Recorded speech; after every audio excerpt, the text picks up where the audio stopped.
Hey, what's up, everybody? Championship Leadership Podcast here, and today we got Aaron Gendle. He's in the Panhandle of Florida, which is I have to imagine much better weather than we have here a day after Thanksgiving in Minnesota. But excited to have you. He's with Write a Book University. Was just on his podcast a little while ago, so I'm excited to that he's returning the favor for me and coming on the Championship Leadership Podcast. How you doing? Hey, great, Nate. Thanks so much. Appreciate it. Thank you for having me on the show. Absolutely. So yeah, we're just talking day after coming out of that food coma of Thanksgiving. But first question I always love to ask is championship leadership is the name of the show. What comes to mind for you, or what does that mean to you when you hear championship leadership? Yeah, thanks, Nate. And thanks again for having me. I love that question. Leadership is a big deal. Obviously, as I mentioned right before we came on, came from the corporate world before what I'm doing now, and did rose to the ranks as an executive. And there was a turning point for me, I think, in now all of that. And there's a couple of key characteristics I think that helped me. I'd like to share to answer your question. And one of them takes me back actually to my childhood, where I played tons of soccer. Actually, I played club soccer and played all year round. We probably played like 80 to 90 games a year, so it was quite a bit. And we traveled all over the United States, and our team played in Europe, beat some of the best teams in Europe. Cool. And so we had like a stellar team. And as I think back, of course, you think, all right, the coach has a lot to do with it. And of course, that's true. And the players, obviously, we had a lot of skill, but I think as part of every team, there's like a captain, right? And of course, the captain's there to help lead things. And I think as I've looked back just through my career and what I experienced in soccer, a lot of what I remember seeing is that the captain was right there with us through everything, right? And whether that was doing drills and just getting completely exhausted through all our workouts and training. And so I kind of took that mentally. And as I've, worked in my career, I feel like the leader to me is someone who's not afraid to just get in there with, all the people that may be working under them or beside them to solve a problem or to win. Right. And so that's one big key characteristic that I've always done. Whether, I started as a very technical like developer and moved up through the ranks, into management and through up to a VP level. And through that, I feel like I've never been afraid to jump in and get dirty and work alongside those and just make whatever we're working on successful. So that's one big key characteristic that I think that's really helped me. And then towards the latter part of, working in the corporate world, one thing that I actually kind of failed to take more initiative on, and that I learned was just so integral into becoming, getting to the next level and being a better leader. And that is investing in myself. So if you look at, all the top CEOs or the CEOs, you see that, hey, they're actually reading somewhere around 60 books a year and attending, several conferences, right? They're, that quote by Warren Buffett always stands out to me, that the best investment you can make is in yourself. And I really started to learn that, and started applying that. And I think that's made just a huge difference in, not thinking that I had all the answers, but always seeking out those answers and trying to become better always, I think, is just a key part of being a leader and just continuing to grow. So those are the two key characteristics I would say that come to mind when you say championship leadership. I love it. Yeah, that's great. Thank you. I love that answer. It's incredible. Yeah. Tell the audience here just a little bit more about yourself. Like you just, we were talking again right before here and talking about how did Write a Book University come about, and maybe dig back a little bit further into just the path that you have been on inside of your life that has led you to that. Absolutely, yeah. So it's quite the journey.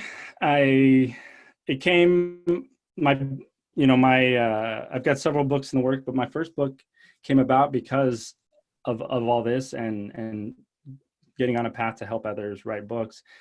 So it was about 5 years ago where I got extremely sick and didn't know what was happening to me. I only about maybe 8 to 9 months before that, which was crazy. I was running a gym in Southern California. It was like a surf inspired gym. It was really cool.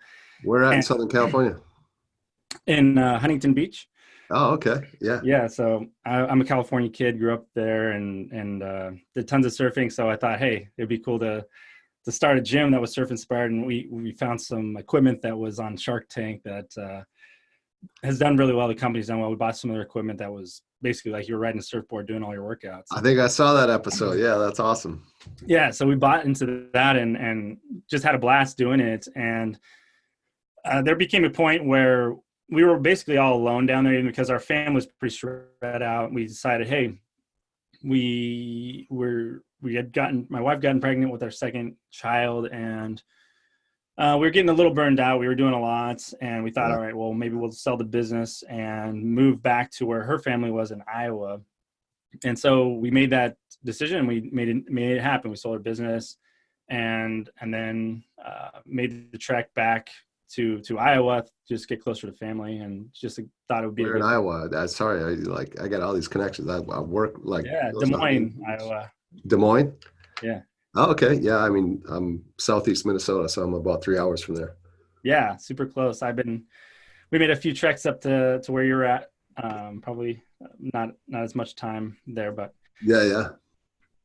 But yeah, so we decided, hey, let's head back, and then all along the way, it was pretty stressful because we had a house to sell in Southern California, a business to sell. So we did that. We sold those. And then on the way over, we're like, all right, we got to figure out where to live. And we also decided, hey, we should, I was actually working kind of a couple of things. I was working at a corporation at the time and working remote from Huntington Beach. And then I decided, hey, I want to try something else. So I wanted to switch jobs, so I was on that track.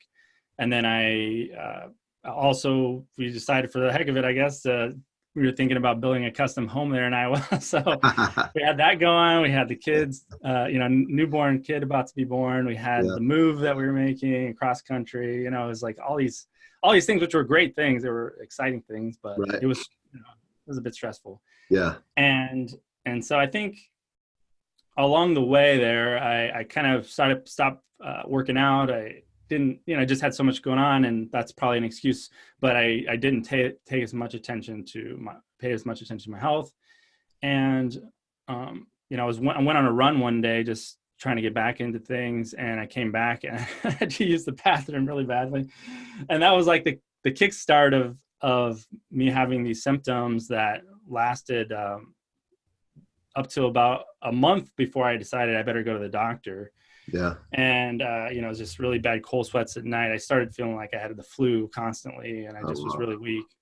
And when I went to the doctor, they just ran some preliminary tests, and they're like, hey, Aaron, we don't know what's wrong with you, but you got some kind of infection in you, but it could just be like a cold. And like that would have a positive result on the test they gave me. So it wasn't like they gave me much, but the symptoms that I started researching led me down a path to believe I had some kind of stomach, a stomach disease of some kind, perhaps, or some of them are chronic, some of them are not. But as I kept digging, I kind of self-diagnosed myself with Crohn's, actually. So it's a bowel disease that can be pretty damaging. Some people die from it. Some people take a lot of their intestines from their body. There's a big variation, but basically most times people are on medication for the rest of their life. And the medication is kind of scary because it's like an immune suppressant. So it suppresses your immune system. So if you do get infected with something, you're weak and your body can't fight it off. And so all those things, as I started researching, got me really scared. I had 2 young kids. I was like, man, what am I going to do here? I don't want to be like on drugs the rest of my life. I was like, at that point, as I said, I was running a gym. I was like very holistic, natural. I wanted to I'd never taken medication.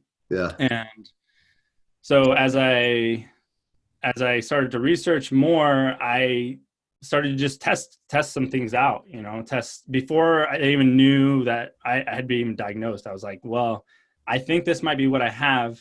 I better try to do something about it and not wait for a doctor to say, this is what you have, and start giving me this Right. medication, So that's what I did. And I ran into a bunch of forums, and I found some people that had success, especially with diet and especially like juicing. Yeah.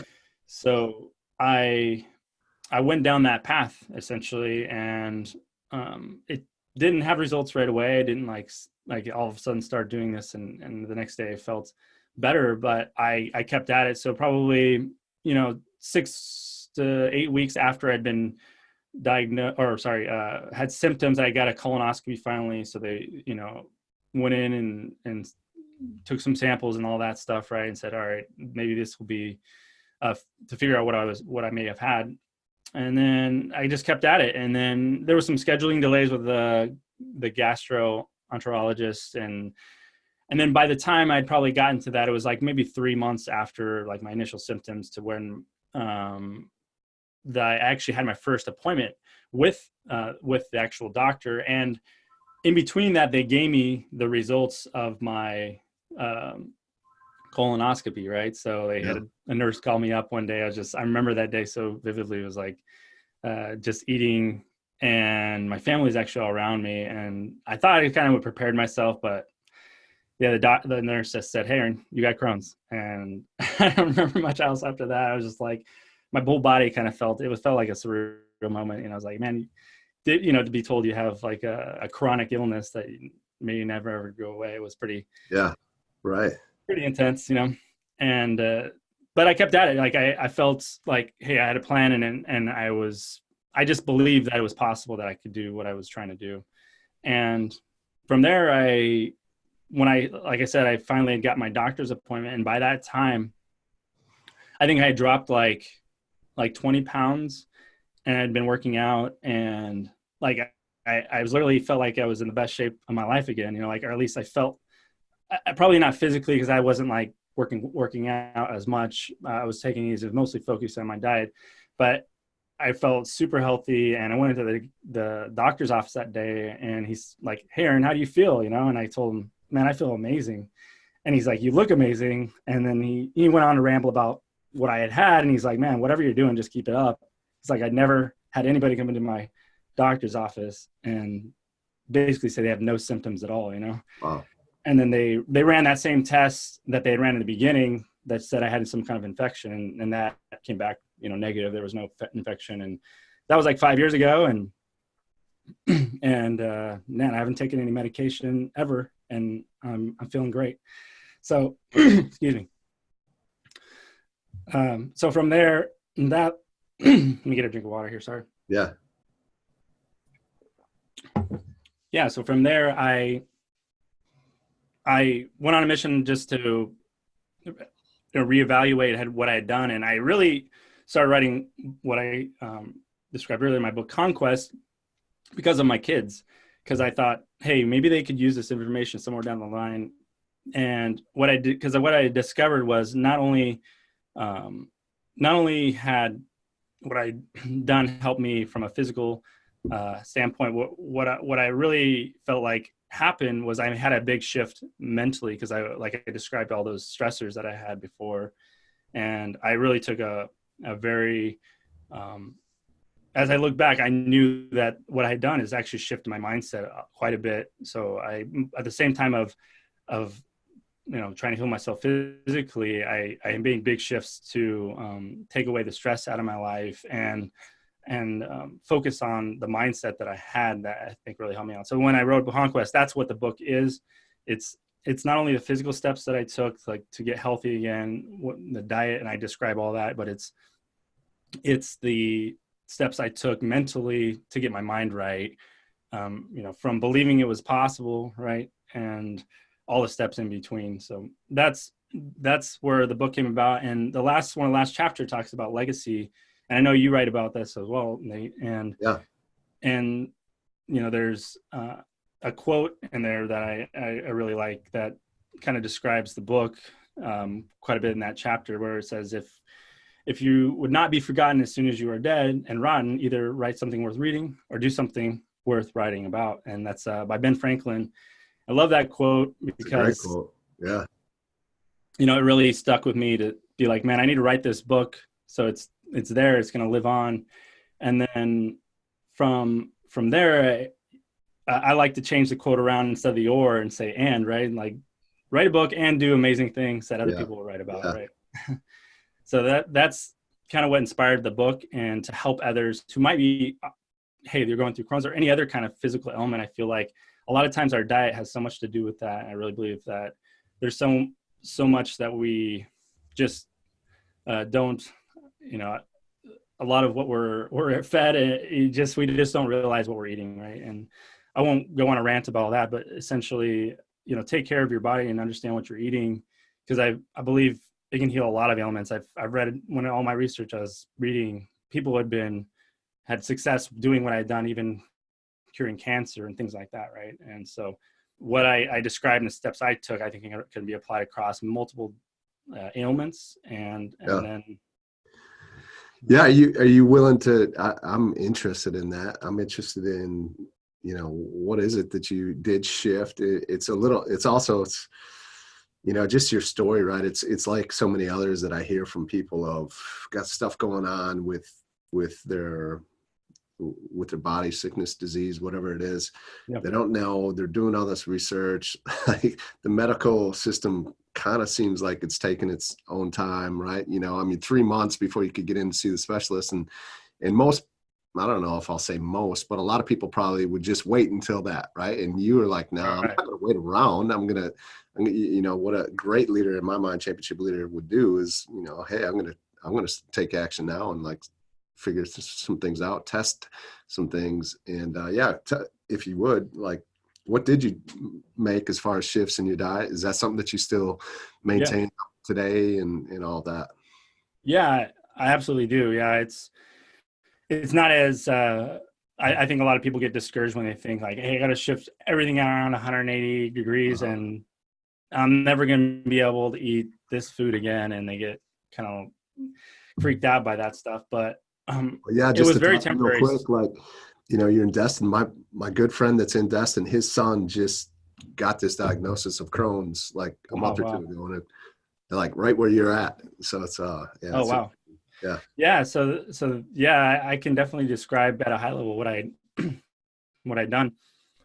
So I found this doctor. His name was Dr. Hyman. So definitely look him up. I know I'm not a doctor, so whatever I say obviously is like what I did, but he's had great success with people who've had similar ailments, IBD or IBS and those kinds of ailments, right? But essentially what he prescribed and what I followed pretty closely was he recommends first going like on this detox where you're like stripping down and eliminating most things in your diet, and you're doing things like boiling fresh vegetables and just drinking the broth, right? And you're like giving your stomach a chance to heal itself without having to digest all this food and all the effort that it has to do that. And your body's pretty amazing, right? I mean, it can heal itself pretty quickly, especially like your intestinal lining and things. So that's the first part of it. It's really just kind of saying, all right, I'm going to decide. And it's only like 7 to 10 days, something like that, right? You're not like going months on end like this. And it's getting your body like stabilized, your pH levels to where like a lot of the meat we eat or tomatoes, there's just different things that really cause a lot of high acidity in our bodies that then is it's not good for something like Crohn's, right? You don't want to have acidity in your body and you're just going to have, your symptoms are going to keep persisting. So really it's about balancing out your pH, detoxing in that way. And then when it comes to, then you start to say, reintroduce things back into your diet and you understand what makes you feel good or not. And there's specific things that Dr. Hyman recommends. He actually recommends a thing, we hear a lot about becoming the paleo diet, and we hear about the vegan diet. He like recommends basically a blend between the two. He calls it paleo vegan. Mm-hmm. And it's where it's kind of intense in that he recommends 70% of our diet comes from fruit and vegetable, which I mean isn't crazy. I mean that's he's still saying you can eat fish, meat, things like that, Yeah. but it's a side thing, right? And I wouldn't say to even do it right away. I think I probably went personally like 3 months without eating meat. Okay. Again, and I was able to get the 75%. I found that a little challenging because of like all the chewing and all that. Just and it takes a while to adjust to sort of that just when you're sitting down. So what I had done, and I used, like I said, these forums, and people had success with juicing, and I was like, hey, you know what? Yeah, there is fiber in the food that you're eating that can be helpful, but actually fiber takes more to digest as well. So what I had done is kind of a ninja trick. I feel like I just got the 75% of the fruits and vegetables from either blending or juicing. I bought like a top grade juicer. It's called a Super Angel, and like that thing extracts so much juice. I mean, every bit of the pulp is like dry when it comes out. Okay. And so I bought that, and I basically went on like probably like a 30-day juice fast, and I just did juicing, and I blended food too. So there's certain things that you don't want to blend, probably like say broccoli, for example, but if you juice it, it's so much better, I think, personally. So it comes down to taste and personal preference, but essentially I got the things that I could find that were organic, which, I definitely recommend instead of buying things that have been sprayed with pesticides, especially for like leafy or they don't have a peel on them. So that's what I started to eliminate pesticides. And I just focused on getting organic vegetables and fruits, blending them, juicing them, and then slowly started to introduce other things. I would like, all right, hey, this night I'm gonna have a little salmon, and then see how my body felt, or, whatever else that was part of my normal diet. Also, well, not normal diet, but the diet that I was trying to follow Dr. Hyman's recommendation there. So you can look his stuff up, and he'll give you exactly what that paleo vegan diet looks like. And that's the step I took. I mean, I took it easy on exercising. I would walk a little bit and things like that, just to get my body just use all of its energy to heal itself instead of trying to repair like muscle or things like that. Yeah, that makes sense. Yeah, thank you for sharing that. I appreciate that. And yeah, absolutely. it seems like it's more, I hear more and more of it today than I ever have. And I don't know exactly why that is, but I seem to hear people talking about Crohn's more lately for whatever reason. And so, thank you for sharing that. And then that came into the book, right? And then now the book comes into like, how does this all play into, Write a Book University and you helping other authors? I didn't get all to that, but basically when I was deciding, hey, I need to write a book, I want to leave a legacy, I want to make a bigger impact in the world, right? And I wanted to share this stuff to help others, and it has, right? And that's been really cool. I think I started to say, hey, what do I really want to, as you're thinking about something that you have as a chronic disease that potentially some people die from it, right? And like, all right, well, what do I really want to be remembered for? And so that's where I was like, hey, not only do I want to remember something, but I want to help my kids or anybody else that could benefit from this information, because it's really not readily out there, and most of the content out there is not going to tell you to do this stuff, right? Yeah. And so I wrote the book, and really keeping my kids in mind as I was doing it, and then decided, hey man, I think the best way I could help leave my legacy is to help other people write books as well. And because if you go back to that quote, that's just a big part of what now I believe, both doing big things and helping other people leave their leaving my legacy and helping others, because others writing their books can have a much bigger and broader impact, and will leave a bigger footprint in life than just me by myself writing books, right? So that's where it all ties back into helping others write theirs. Awesome, man. I love it. What I think of championship leadership and this legacy that you want to leave, and you write a book and do something that people remember, and this path that you're on to help others get their message out. Like, what is the big vision for you inside of this, and what you want to accomplish?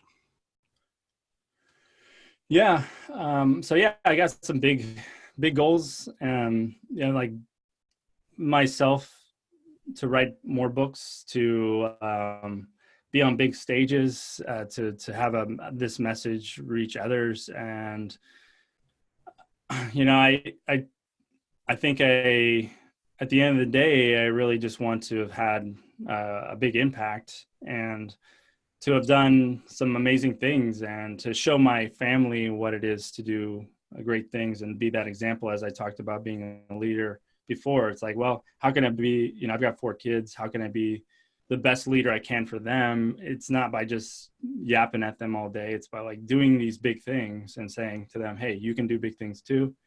And, when they see me on stage or, podcasting and having all these books written, that's an example for them. And, just obviously there to help other people as well. I think that, I interview authors all the time. I interviewed one the other day, and he's like, hey man, we're not here to write books. We're not here to podcast. We're not here for any of that. Really, at the end of the day, we're here to love each other and to help each other. And I that sunk into me the other day when I heard him say that. And I think that's true. I think at the end of the day, that's what we're all trying to do, is probably here too, just have other people be impacted by the words we're saying here, and hopefully live a better life and impact other people to live a better life, and just love on other people.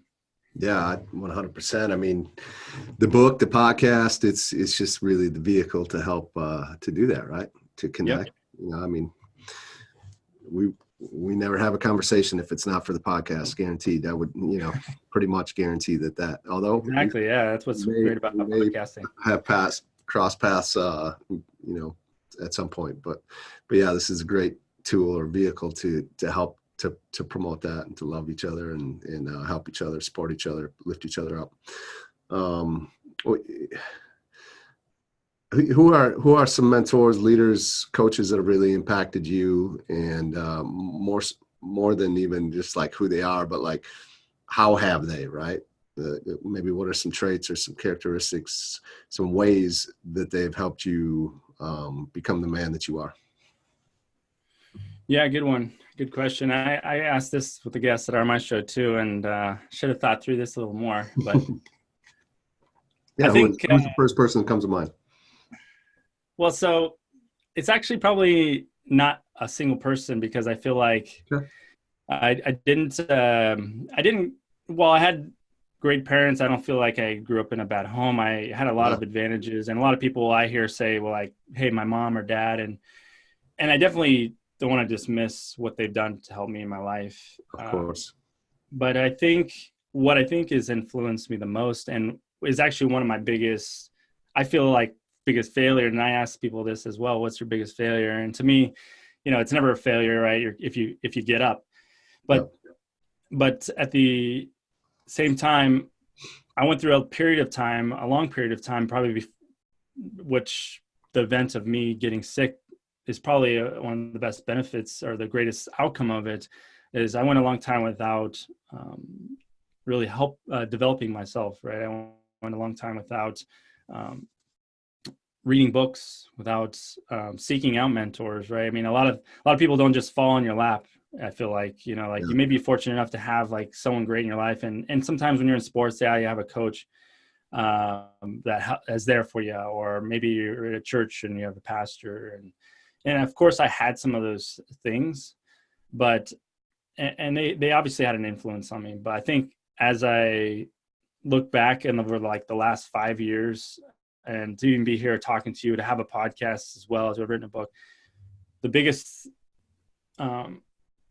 thing that's helped me, and I probably have to point to my wife, because she kept beating it over my head, was like, hey, Aaron, you need to read this book. Hey, Aaron, you need to listen to this podcast. Aaron, you need to listen to this audiobook. And it took me a while to really beat it in my head. And finally I was like, hey, I'll do that. I listen to guys like Grant Cardone, that's one of the big influences I've had. Listen to like everything he puts out, from at least all his books, and Dale Carnegie and all these great authors. And so I think those have become my greatest mentors, the people that maybe I don't interact with like this face to face, which I'm hoping to soon. And I think that's again another reason for, or was another great thing from a podcast perspective. These are the people that I'm reaching out to now, right? Yeah. But I think their words and have really influenced me. Even guys like whether you're religious or not, Joel Osteen has a super powerful message in the way he puts things, and so these are I think the mentors that I think have shaped the way I think. And what I've gotten into a habit of is just every single day I have a habit now of listening to someone like this, right? A new book, something that will take my mindset to another level.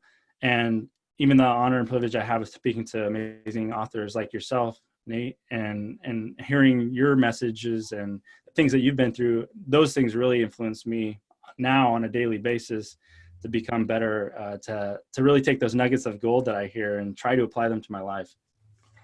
Yeah, that's the important part, right? Is to, listen to the content or the podcast and then to find a way to be able to put that into play and apply it into your life is where you can really go. And yeah, a lot of those people that you mentioned are definitely people that have indirectly, impacted me as well.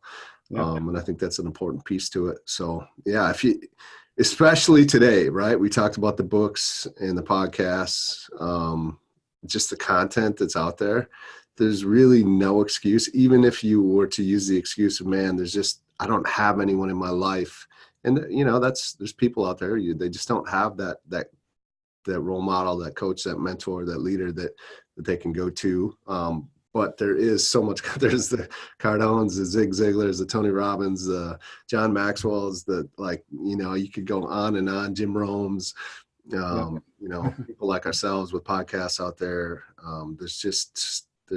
There's no, the content is endless right now, and it's easily accessible, which is awesome. So yeah.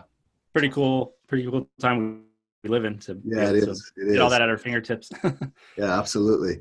What as we start to wrap this up, what's one or two things that you could leave the listeners with that they could take and implement and apply right away? As we talk about doing that and getting that from others, like what's one or two things that you live by, or principles that guide you that you could help give as guidance to our listeners? Yeah. So I guess staying in tune with our conversation and the journey that I've been on, if I look back at like, hey, what's the biggest thing that helped you along the way? Like if I could narrow it down to one thing, I really believe it was believing it was possible, right? Like if I would have just said, hey, I better wait for that doctor, I better wait, and I thought, hey, that's what I've been told to do, or it's thinking that and dreaming big and believing it's possible. Mm-hmm. So those are maybe not as practical, but I think there's some practical steps to make those things happen. And a lot of times there's really big clues as to what you should be believing for already. Like you're thinking about it, and it might scare you, right? I think that's you're on the right path if it's scaring you a little bit, because if it doesn't scare you, it's probably not big enough, right? Yep. And even when I started thinking about, podcasts, I was like, man, a lot of, I got inspired to podcast through John Lee Dumas. I was at a conference, and a lot of people in the podcasting world know him for Entrepreneur. Have you had him on your podcast, by the way? No, I need to. Man, you got to reach out. Like he'll come on. Okay, awesome. Yeah, very cool. Yeah, so I was at a conference of his like a couple years ago, or not his conference, but Thrive. I was at a conference of Thrive. And, yeah, I've heard of that. Yep. He spoke there, and then I was like, oh man, I didn't even know about podcasting. He turned me on to it, and then just inspired me to do a daily podcast, is what I'm doing now, which is kind of intense, right? I'm interviewing a new person every single day, and so that's been a pretty cool journey. But I would have never even had the thought or the idea, right, or believed it was maybe even possible if he hadn't already done it, right? So And sometimes it's those things that maybe no one else has done ever, and that's probably even the most difficult, like going to Mars or something like that, right? Yeah. But a lot of times people have done it, and if you want to, a lot probably have heard this, but if you want to be successful, then simply follow the footsteps of someone who else has already succeeded in that area, right? So if you can, that's what I feel like I did with my podcast, and I'm sure I approached it in some different ways than he did, but at the end of the day, I think everything leads with your mind, believing it's possible, and your thoughts create your reality, right? So your thoughts leads to your actions that lead to your results. And so I think that's what I would leave everybody with today. Whatever you've got going on in life, no matter where you come from, no matter what's happened to you, it's all possible. But it all starts with believing. If as soon as, I talk to some people and they say, hey, I ask them, hey, would you be interested in writing a book? And a lot of times people are like, no, I don't think I could do that. I've talked to doctors who've gone through medical school and spent 12 years doing that or whatever. And like, no, I don't think I could write a book. I'm like, you can't write a book, but you spent 12 years in medical school. Like, but them just believing that it's not possible, they won't even try to find a solution. Yeah, exactly. Right. So that's probably the biggest encouragement. Yeah, thank you. No, that's incredible. That's great. What are some ways that the listeners can, find your book, find out more about you if they're interested in writing a book and working with you? Probably have that similar thought of like, man, I could never do that, or who am I to write a book, right? Like you can help them through that process. What are some ways that we can follow you and get more about you and your podcast and everything else that you have going on?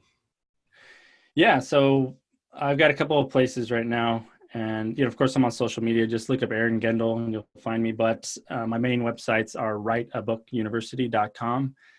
And there's a free video course there if you want to get started on your journey to write a book. And you can also find me at dailyauthors.com. And that's where I'm doing all my podcasting these days and releasing all my episodes with amazing authors. And it's focused a lot on self-help. So if you're in that space and you really just want to get some cool nuggets of gold, then there's that at dailyauthors.com.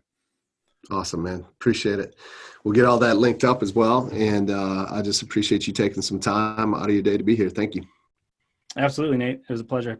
Thank you so much. Have a great one. Hey, you too, man.